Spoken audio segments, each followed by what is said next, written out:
ओम शांति। सभी दर्शकों का अतिथि देवो भव कार्यक्रम में बहुत बहुत स्वागत है। ये भारत ऋषि मुनियों की धरती रही है, देवताओं की धरती रही है और कहा जाता है कि दुनिया में यदि कहीं स्वर्ग है तो वो हिंदुस्तान के अंदर है, भारत भूमि के अंदर है। और यहाँ इसलिए है चूँकि यहाँ सनातन परंपरा के अनुयायी हैं। आदि सनातन जो लोग हैं, जो ऋषि मुनि हैं, वो इस धरा पर निश्चित रूप से पापियों का विनाश करने के लिए यहाँ पर आते हैं और जो तपस्या करते हैं, जो त्याग करते हैं, वही प्रेरणा आगे चल करके एक नई संतति को जन्म देती है, नई परंपरा को जन्म देती है, हमारी संस्कृति को समृद्ध करती है। तो ऐसे संत चूँकि समाज में बहुतायत में है, तो आज हमारा सौभाग्य है कि आज ऐसे ही संत हमारे मध्य आए हुए हैं, जो हैं स्वामी दीनसंत भारती जी। दीनसंत भारती जी से आज हमारा सौभाग्य मुलाकात करेंगे। तो आइए उनसे हम मिलते हैं, मुलाकात करते हैं। स्वामी जी, आपका इस कार्यक्रम में बहुत बहुत स्वागत है।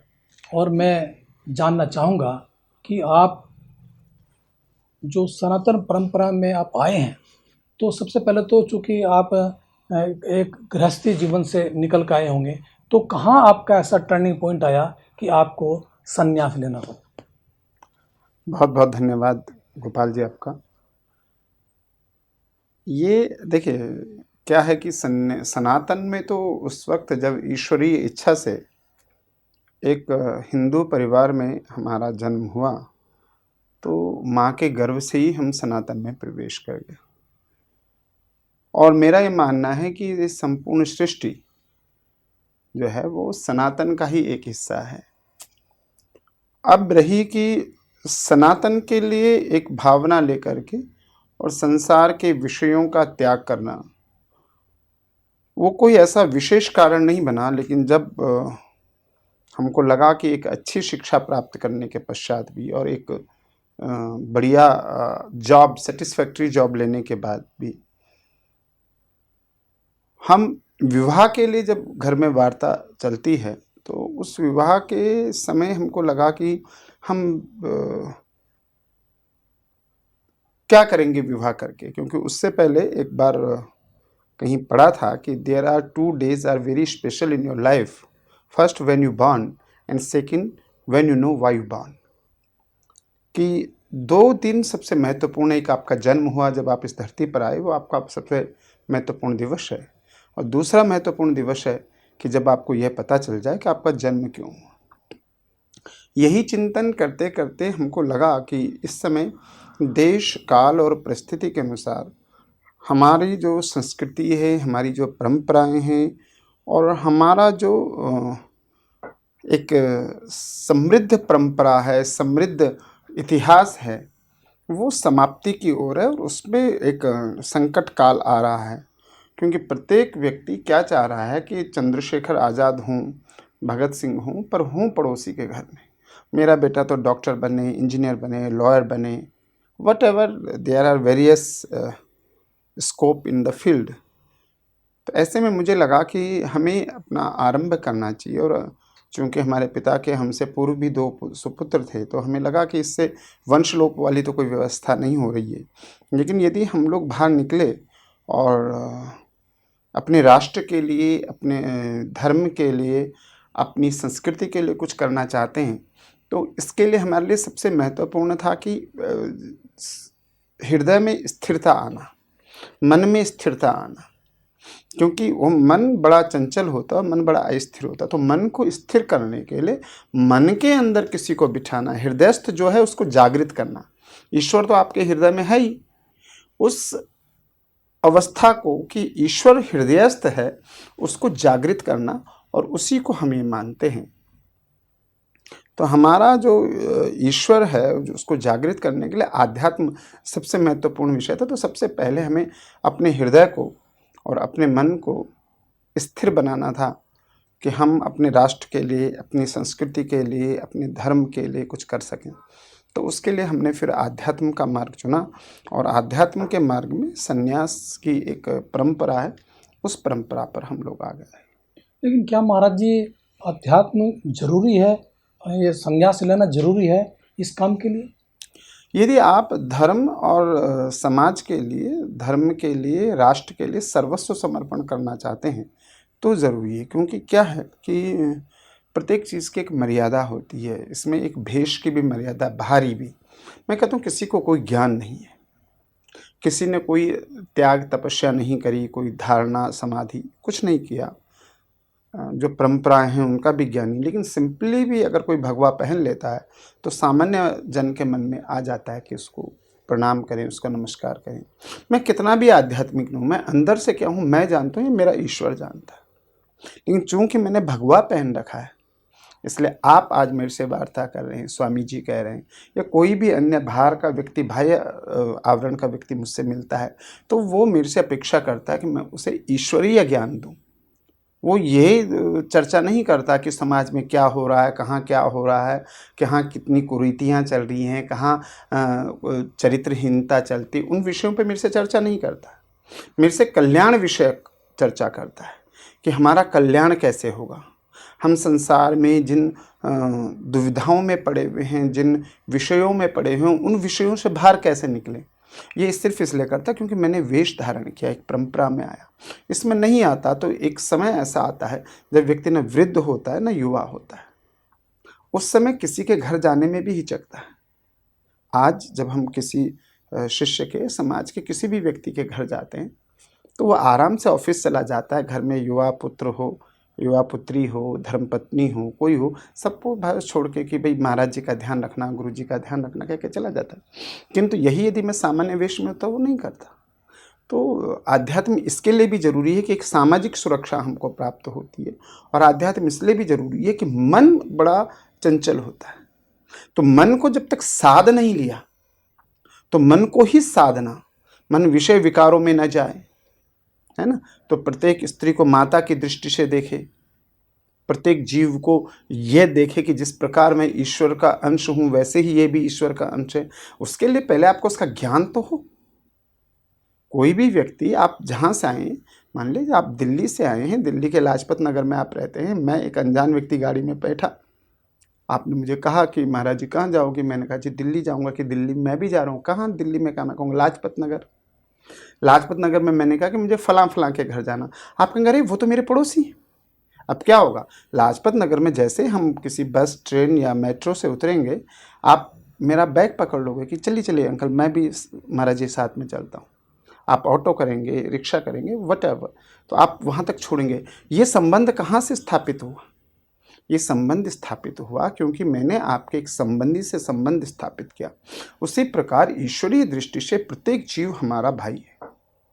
तो यह आध्यात्म जब आप उसको ग्रहण करेंगे, उसको धारण करेंगे जीवन में, तब आपके जीवन में आएगा। और आध्यात्म बहुत ज़रूरी है यह करने के लिए कि हमें अपने धर्म के लिए, अपने समाज के लिए, अपने राष्ट्र के लिए, अपनी संस्कृति के लिए, अपनी परंपराओं की संरक्षा एवं संवर्धन के लिए यदि कुछ करना है तो सबसे पहले आध्यात्म के आपका मन स्थिर हो, आपकी बुद्धि स्थिर हो और आप में पाप विचार ना आए। महाराज जी, आप ब्रह्मा कुमारी संस्था से कब जुड़े और कब किस कार्यक्रम में आए और कैसी अनुभूति हुई आपको? ब्रह्म कुमारी का सबसे पहले हमने जो बोर्ड देखा, वो हमने देखा नैनीताल में अपनी पढ़ाई के दौरान। हम रिजॉर्ट एंड होटल मैनेजमेंट वहाँ से कर रहे थे, तो देखा तो वो लिखा था प्रजापिता ब्रह्म कुमारी ईश्वरीय विश्वविद्यालय। तो हमने कहा यार जीवन में एक दो डिग्री अपने पास होनी चाहिए, और ये एक ऐसी यूनिवर्सिटी दिख रही है तो इसको ज़्यादा तो कोई पूछता नहीं होगा, यहाँ पर है तो एक डिग्री के लिए यहाँ एडमिशन ले लेंगे। भाई इतना भाव था, उसके अलावा हम उसके अंदर कभी गए नहीं जी। उसके बाद साधु जीवन में जब हम आए तो हमारे एक शिष्य हैं गुलाब राय, तो महाराष्ट्र के सिंदखेड़ा में उनके मकान पर ब्रह्म कुमारी का छोटा सा वो था, और उस समय हम वहाँ भागवत कर रहे थे। तो वहाँ हमारा लगभग आधे घंटे का सत्संग हुआ था, और उन्होंने हमको एक कृष्णा इज़ कमिंग सून करके एक चित्र, बहुत मनमोहक चित्र था भगवान कृष्ण का, वो हमें भेंट करी। उसके बाद जब हम रुड़की में आश्रम में रहने लगे तो हमारे परिचितों में उन लोगों ने हमको परिचित कराया, और फिर मैं रुड़की आश्रम है ब्रह्म कुमारी, इसका आपका रक्षाबंधन का कार्यक्रम होता है जी जी। हरिद्वार में, और ओआरसी में संत सम्मेलन, गीता सम्मेलन, इनका जो हेडक्वार्टर है माउंट आबू, वहाँ पर संत सम्मेलन, इन सब कार्यक्रमों में गया। ब्रह्म कुमारीज जो मेरा अपना मानना है कि ये बहुत स्पेशली हम कहेंगे कि जो मेरा सबसे ज़्यादा जोर रहता है और वेद का जो सबसे ज़्यादा जोर है वह है चरित्र निर्माण पर। और चरित्र जो है ना, वो सिर्फ वो नहीं है कि शरीर के निचले अंग को शुद्ध रखना ही चरित्र है। हमारे यहाँ ये मान जाता, मेरी भी एक समय तक वही मान्यता थी। उसके बाद आदमी चोरी करे, डकैती करे, कुछ करे, उसे चरित्र से नहीं जोड़ते थे। लेकिन चरित्र का अर्थ होता है व्यक्तित्व, पर्सनैलिटी। उसमें आपका प्रत्येक कृत्य आता है। आप कैसे रहते हैं, कैसे खाते हैं, किन लोगों से मित्रता है, आपके विचार क्या हैं, आप साधारण भाषा में किस प्रकार के शब्दों का प्रयोग करते हैं, ये सारी चीज़ आपके चरित्र में आती हैं और इनसे आपका चरित्र निर्माण होता है। आप किन लोगों के साथ उठते हैं, किन लोगों के साथ बैठते हैं, आप व्यवसाय क्या करते हैं, कार्य क्या करते हैं, उसमें कैसी भाषा का प्रयोग करते हैं, ये सारा चरित्र में आता है। तो चरित्र निर्माण की जो वो एक परिभाषा है वो ब्रह्म कुमारी में सजीव होती है। तो वो जो चरित्र निर्माण की एक फैक्ट्री है वो, तो वहाँ से आप ये कह सकते हैं कि एक ऐसा व्यक्तित्व निकल के आ रहा है, एक ऐसा व्यक्तित्व निकल रहा है कि जो ईश्वरीय प्राप्ति के लिए अपना सर्वस्व भेंट कर चुका है, अपना जीवन भेंट कर चुका है। आपने देखा होगा कि ब्रह्म कुमारी इसमें ज़्यादा सैलरीड पर्सन नहीं है। आप उनके कार्यक्रमों में जाइए, माताएं, बहनें, भाई जिनको ब्रह्म कुमार और ब्रह्म कुमारी कहा जाता है, वही सेवादार है फॉर ईच एंड एवरीथिंग। बहुत कम किसी कार्य के लिए शायद सैलरीड पर्सन वहाँ होंगे, मैंने तो नहीं देखे। यानी कि निष्ठा भाव है, सेवा भाव है। नहीं, समर्पण भाव है। जी जी। निष्ठा सेवा पीछे छूट जाता है जब समर्पण आ जाता है। जी। कि मेरा जो कुछ है यही, और इसी के माध्यम से मुझे ईश्वरीय प्राप्ति होगी, यही ईश्वरीय ज्ञान है, यही गुरु की निष्ठा है। तो हम जो हैं, जो भी एक पॉजिटिव चीज़, चरित्र निर्माण एक बहुत बड़ी चीज़ है और बहुत कठिन चीज़ है। हम भी नहीं कर पाए इतने लोगों का। हमारे पास कितने लोग होंगे, हमने अपने पास रखकर पढ़ाए होंगे 150-200 लोग। 150-200 लोगों का चरित्र निर्माण क्या होगा, उनका राष्ट्रीय चरित्र निर्माण क्या होगा, उनका धार्मिक सनातन चरित्र निर्माण करा होगा कि जहाँ पर तुम्हारे धर्म पर निष्ठा पर बात आए, जहाँ पर तुम्हारी राष्ट्रीय निष्ठा पर बात आए, आप झुकोगे नहीं। तो जो चरित्र निर्माण की फैक्ट्री है वो समसामयिक नहीं है। ऐसा देश काल परिस्थिति में नहीं हुआ कुछ बदलाव की उनको ये करना पड़े। वो एक विचार को लेकर के चल रहे, और वो विचार है कि 10 लाख परिवार, आप सोचिए 10 लाख सिक्के भी नीचे पड़े हों तो बहुत सारी जगह चाहिए, उनको उठाने के लिए, गिनने के लिए बहुत सारा परिश्रम चाहिए। और पूरे विश्व में 140 से ज़्यादा देशों में 10 लाख परिवारों को उन्होंने चरित्रवान बना दिया। चरित्रवान मतलब एक ऐसा प्लेटफॉर्म जहां से आप कुछ भी कर सकते हैं। आप चाहें तो इस संसार को हिला सकते हैं। आपकी संकल्प शक्ति इतनी महान हो जाती है ना। इनकी एक दादी हुई हैं जी, जानकी दादी जी। उन्होंने एक पुस्तक लिखी, I know how to live and I know how to die. मुझे पता है कि जीवन कैसे जीना है और मुझे पता है कि मरना कैसे है। जिसने मरने की तैयारी कर ली वो उसे कहां का भय। गीता क्या सिखा रही है, निर्भय होना तो सिखा रही है। तो निर्भयता आ गई तभी तो पता है ना मुझे मरना कैसे। जिसके अंदर निर्भयता नहीं है वो तो डर रहा है मृत्यु से। 90 साल का होने के बाद भी कह रहा है डॉक्टर साहब किसी तरह बचा लो बस। नहीं तो है मृत्यु तेरा भय का, जब भी मिलेगी आंख से आंख लड़ा कर मिलना, तेरा आलिंगन करेंगे, नहीं भय तेरा है। यही सन्यास सिखाता है, यही प्रत्येक चीज सिखाता है।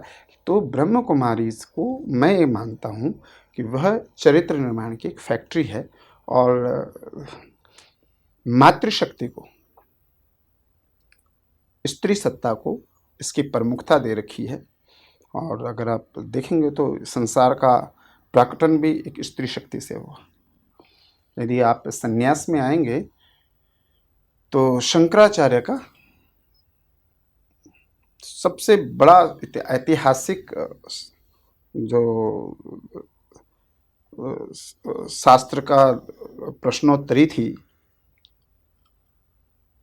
वो किसकी थी? कुमारिल भट्ट और शंकराचार्य। जी जी। शास्त्रार्थ जिसे हम कहते हैं, एक ने प्रश्न किया, दूसरे ने उत्तर दिया, दूसरे ने प्रश्न किया। आज तक, और उसमें निर्णायक की भूमिका किसकी थी? कुमारिल भट्ट की धर्मपत्नी उभय भारती। आप तमाम धर्म ग्रंथों को उठाइए, बाइबल, अंजीर, जंबूर, तौरेत, कुरान, आज तक स्त्री सत्ता को कहीं धार्मिक क्षेत्र में निर्णायक भूमिका में अगर कहीं देखा हो तो बताइए। पहली बार भगवान शंकराचार्य ने ये किया, स्त्री सत्ता को धार्मिक उसमें निर्णायक बनाया। और फिर उसके बाद प्रजापिता ब्रह्म कुमारी इसमें, जिन्हें वो लोग दादा लेखराज या ब्रह्मा बाबा कहते हैं, प्रजापिता ब्रह्मा कहते हैं, उन्होंने स्त्री शक्ति को। तो आपका मानना है महाराज जी की जो हमारी नारी शक्ति है वो युग परिवर्तन का आधार बनेगी? हमेशा बनी है, कब नहीं बनी है। सतयुग से लीजिए, सतयुग में माता अनुसुईया बनी, ब्रह्मा विष्णु महेश को केवल अपने पतिव्रत के आधार पर 6 महीने का बालक बना दिया। फिर आप त्रेता में आइए, त्रेता में सीता बनी, है ना, केवल एक तिनके का, है ना, सहारा लेकर के रावण को चैलेंज कर दिया, तिनके का सहारा लिया। ये पवित्रता की ताकत थी, पवित्रता की, नारी शक्ति की। जी महाराज जी, अभी तक नारी को अबला माना जाता था, लेकिन पिछले कुछ दिनों से हम देख सकते हैं, कुछ वर्षों से देख सकते हैं कि नारी सबला बन रही है। आप देखिए हर फील्ड के अंदर नारी ने कीर्तिमान हासिल किए हैं। आज तो हमारी जो देश की राष्ट्रपति है महामहिम द्रौपदी मुर्मू जी, वो भी एक नारी शक्ति का प्रतीक है। तो इसे किस रूप में देखते हैं आप? देखिए, ये तो देश काल परिस्थिति से नहीं, नारी हमेशा सबला रही और उसकी भूमिका अलग अलग है। और विश्व की जो सबसे छोटी इकाई आप मान सकते हैं, लेकिन सबसे महत्वपूर्ण इकाई उसे कहते हैं परिवार। और परिवार बिना नारी के नहीं हो सकता। और परिवार की धुरी नारी होती है। जहाँ जैसी नारी हो जिस परिवार में, वैसा वो परिवार बन जाएगा। रावण की माता राक्षसी थी, पिता के उससे तो ब्रह्मकुल से था, ब्रह्मा जी का पड़पोता था वो, ठीक है ना, लेकिन केवल माता राक्षसी थी, राक्षस कुल से थी, उससे एक ब्रह्मज्ञानी ब्राह्मण राक्षस बन गया। तो आप नारी की भूमिका यहाँ से लगाइए कि छोटा सा जो ब्रह्मा है ना, उनको सृष्टि करने की क्षमता है। उसके बाद संसार में यदि किसी को सृष्टि करने की क्षमता है तो वो सिर्फ और सिर्फ नारी के अंदर। तो नारी की भूमिका आज आप बड़े विषयों पर लगा रहे हैं, तो बड़े विषयों पर तो बहुत बात है। आप छोटा विषय देखिए कि क्या परिवार बिना नारी के चल सकता है। सबसे महत्वपूर्ण भूमिका अपनी संतान को काबिल बनाना, अपनी संतान को चरित्रवान बनाना, अपनी संतान को ज्ञानवान बनाना, अपनी संतान को परिपक्व व्यक्तित्व देना, ये नारी का बहुत बड़ा काम है। और हमें आप ये देखिए कि नारी शक्ति आज इस प्रकार से चल रही है, और सरकारी नियमों से हो या वैसे भी हो, हम देख रहे हैं कि अनेक हो सकता है कि देश काल परिस्थिति के अनुसार कहीं पर नारी को, वरना आप सतयुग से उठाकर देखिए और ये कलयुग तक नारी को जब जब अवसर मिला है, नारी ने अपनी शक्ति का परिमार्जन किया है। त्रेता में कैकेयी को मिला तो उसने क्या करा कि दशरथ के रथ का पहिए की जहाँ से कील निकली वहाँ अपनी उंगली घुसा दी।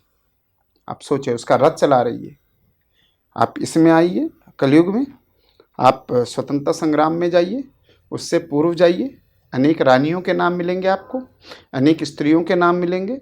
स्वतंत्रता संग्राम में, प्रथम स्वतंत्रता संग्राम में आपको झांसी की रानी, चेन्नम्मा, इन जैसी स्त्रियों के नाम मिलेंगे। गोंडवाना की रानी थी, महाराणा प्रताप के साथ मिलकर जिन्होंने युद्ध लड़ा था। ऐसे अनेक आपको उदाहरण मिलेंगे। और वर्तमान में आइए तो वर्तमान में आपने राष्ट्रपति तो कहा ही है। इस समय हमारा देश जो है वो विदेश नीति में बड़ा परिपक्व है। विदेश नीति में आप कभी विदेश मंत्री का इंटरव्यू सुनना, तो अभी मैंने सुना था कुछ समय पूर्व, तो कह रहे थे कि अभी मेरी नीति तो चली नहीं, अभी तो पूर्व विदेश मंत्री स्वर्गीय सुषमा स्वराज जी ने जो नीतियां बनाई थी हम उनका केवल पालन कर रहे हैं, केवल उन पे चल रहे हैं, उनके दिशा निर्देशों पर। हमने नीति नहीं बनाई। तो आप सोच सकते हैं कि हम आज कहाँ चल रहे हैं। ऐसे में यदि एक संस्था और 10 लाख परिवार, 10 लाख परिवारों को अगर एक महिला कह दीजिए, एक नारी कह दीजिए, एक माँ कह दीजिए, एक दादी कह दीजिए, उसके दिशा निर्देश से ईश्वरीय संदेश प्राप्त होकर के 10 लाख परिवार अगर सच्चरित्र हो रहे हैं, चरित्रवान बन रहे हैं, तो ये निश्चय ही ब्रह्म कुमारी की बहुत बड़ी भूमिका होगी। अच्छा महाराज जी, अध्यात्म के साथ साथ आप जो हैं जो सामाजिक कार्य भी कर रहे हैं, तो कुछ बताएंगे आप अपने बारे में कि किस तरह का आप कार्य कर रहे हैं?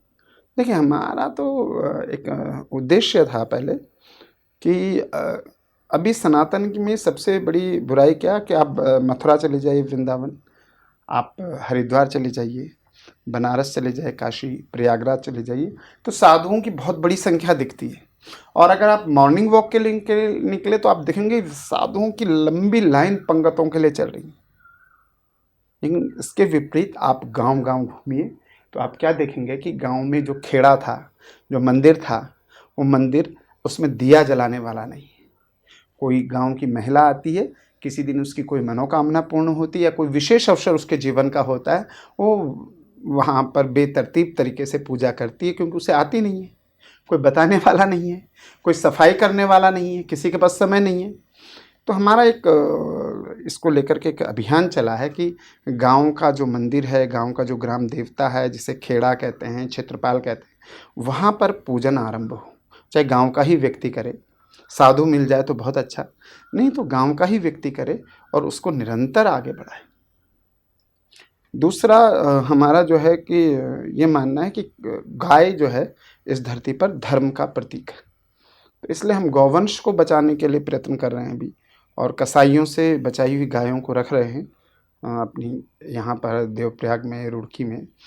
और हमारा ये मानना है कि गाय बचनी चाहिए और गौवंश बचना चाहिए, और ये पुनः किसान के घर पर जाना चाहिए, किसान को फिर से गौवंश का लाभ पता होना चाहिए। ये तो हमारी एक वो है। और हमारा मानना है कि सनातन तभी बचेगा जब गांव-गांव में जो नए मंदिर बनाने की ज़रूरत नहीं, जो प्राचीन मंदिर हैं उन्हीं में पूजन अर्चन वंदन साफ सफाई सुबह शाम दिया आरती शुरू हो जाए, तो ये बहुत बड़ी उपलब्धि उन्हीं होगी। धरोहर को सुरक्षित रखना चाहिए। हाँ, प्राचीन जो हैं, हम नए की तो वही कह रहे हैं, अब लोग नया नया बना रहे हैं, भव्य बना रहे हैं, दिव्य बना रहे हैं, पैसा है लोगों के पास, पुराना धक्के खा रहा है। वो हर चीज़ है, पुरानी परंपराएं धक्का खा रही हैं, पुराना व्यक्ति धक्का खा रहा है, पुरानी गाय धक्के खा रही है, पुरानी गाड़ी धक्के खा रही है। तो हमारा ये मानना है कि फेंकने के लिए नहीं है। तो हमारे बुजुर्ग भी एक्चुअली क्या है कि हमने जो मॉडर्नाइजेशन लाया है उसमें जो शिक्षा व्यवस्था आई है, शिक्षा व्यवस्था में एक परिवर्तन होना चाहिए, और उसको हम आरंभ करेंगे अगले वर्ष अपने से, क्योंकि चैरिटी स्टार्ट्स फ्रॉम होम, ये हमारा मानना है कि विद्या दान का विषय है। विद्या खरीदने का विषय नहीं है, वो धन का विषय नहीं है। और इसीलिए आपने देखा होगा कि हमारी एक परंपरा है कि उत्तराखंड में अगर आप कभी किसी पहाड़ी व्यक्ति के विवाह में गए हों, तो विवाह से पूर्व, बारात जाने से पूर्व उसका यज्ञोपवीत होता है, और वो बकायदा होता है। उसके 5 गुरु होते हैं, वो 5 गुरु उसको गायत्री देते हैं, और वो फिर एक मान्यता कि काशी पढ़ने जा रहा है, क्योंकि कभी शिक्षा का केंद्र था काशी, सिंबॉलिक रूप में। हाँ, सिंबॉलिक रूप में उसका मामा जाता है, उसे मना कर लाता है ना। फिर वो जिस गुरु के से उसने दीक्षा ली है, तो उस गुरु को भिक्षा ला करके देता कि मेरी गुरु दक्षिणा है, और अब मुझे आप गृहस्थ में जाने की आज्ञा दीजिए, अब मेरा ब्रह्मचर्य काल पूर्ण हुआ। इन परंपराओं ने धर्म को बचा लिया।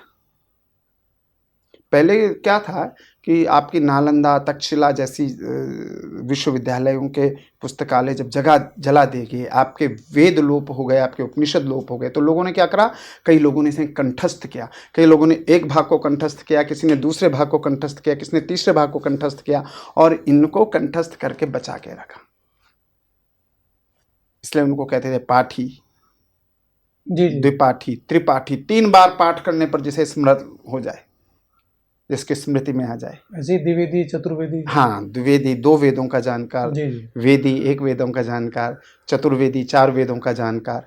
ये एक व्यवस्था थी हमारी कि इन्हें स्मरण रहे, भले कोई चले जाए, आपके मस्तिष्क से कौन ले जाएगा। महाराज जी, आपसे मिलकर बहुत अच्छा लगा। मैं चाहूँगा कि देश और समाज के लिए हमारी जो युवा पीढ़ी है वो बहुत कारगर है, तो उनके लिए कोई ऐसा संदेश हो जो उनके जीवन की दिशा बदल दे, दशा बदल दे। देखिए, सबसे पहले तो मैं सबसे एक ही बात कहूँगा कि आप चरित्रवान बनिए, और चरित्रवान बनिए क्योंकि आप चरित्रवान रहेंगे तो आपके संकल्प में शक्ति होगी, फिर उस संकल्प को लेकर आप जो चाहेंगे वो बन पाएंगे। दूसरा, आप दया करना सीखिए और आप सहायता करना सीखिए, आप सहायक बनिए। इसके लिए धन की आवश्यकता नहीं है। इसके लिए यदि कोई भी युवा अपनी से छोटी कक्षा का छात्रों को पढ़ाना ही शुरू कर दे, या आपके आसपास बस्तियों में जो बच्चे विद्यालय नहीं जा पा रहे हैं उनका सरकारी स्कूल में एडमिशन करा करके, और उसके बाद सायंकाल या प्रातःकाल या दोपहर या छुट्टी वाले दिन आप उनको पढ़ा सकते हैं, उनको ट्यूशन दे सकते हैं। और जो थोड़ा सा आगे बढ़ गए वो अपने से छोटों को गाइडेंस दें, वे अपने छोटों का मार्ग प्रशस्त करेंगे, उनके मार्ग सहाय बने और उनके मार्गदर्शक बन करके वो उनकी सफलता में, क्योंकि आप हैं तो राष्ट्र है, आप हैं तो सनातन है, आप हैं तो हम विश्व गुरु बनेंगे। लेकिन कब? जब आप चरित्रवान होंगे। चरित्रवान युवा इस देश का भविष्य हैं, इस राष्ट्र का भविष्य और संपूर्ण विश्व का भविष्य हैं।